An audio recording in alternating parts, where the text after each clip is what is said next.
Vipi yale yako poa mwanangu? Mimi nakwambia yako poa, yani mimi nakuuliza. Unajua nimeona kwenye picha kwenye simu.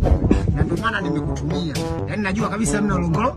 Mimi naitwa Dalali Kambango. Sijawahi kumwangusha mtu huyo.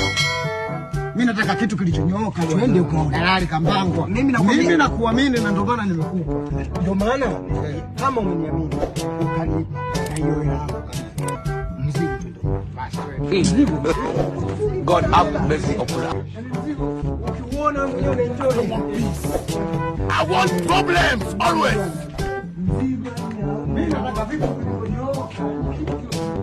Mimi nakwambia kitu kimenyoka baba. Lakini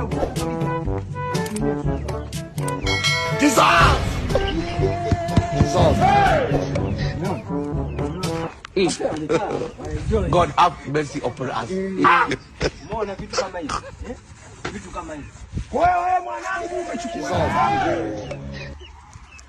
Vitu vyenyewe ndio hivi vyo. God have mercy. Yaani serious kabisa umechukua hela yangu mimi kwa sofa hii. Man. Oya nimekutumia 120. Mimi nanunua 120 vitu hivi mwanangu. Hivi. Wewe mwanangu kama hivi. Dalali gani? Sikilize kwa makini. Wewe umetaka kitu gani? Nimetaka sofa. Na nilizoziona kwenye picha sio hizo. Sofa ina gani? Za kundinya. Za kundinya. Kama hivi. Kama hivi. Ngoja kwanza. Angalia hicho.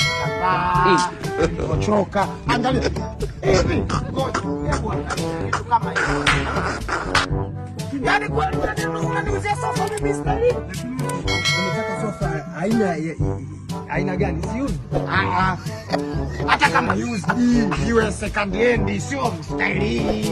Wewe umetaka masofa used. Masofa used ndio haya baba. Eti masofa used ni ya. Baba ametaka masofa used. Bwana mzee ndio haya. Nimetoa hela yangu na vitu alivyonionyesha kwenye picha. Sio hivi. Sio hivyo kwa nini? Si haya. Si haya.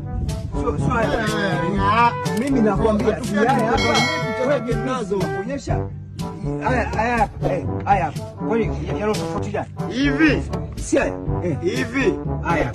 Hivi. Hivi. Wewe angalia. Hata yote audio lakini. Ndugu yangu, hebu angalia hivi vitu. Hebu angalia.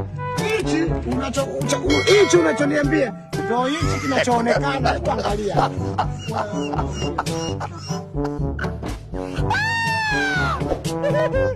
Ini sekarang sekali lagi.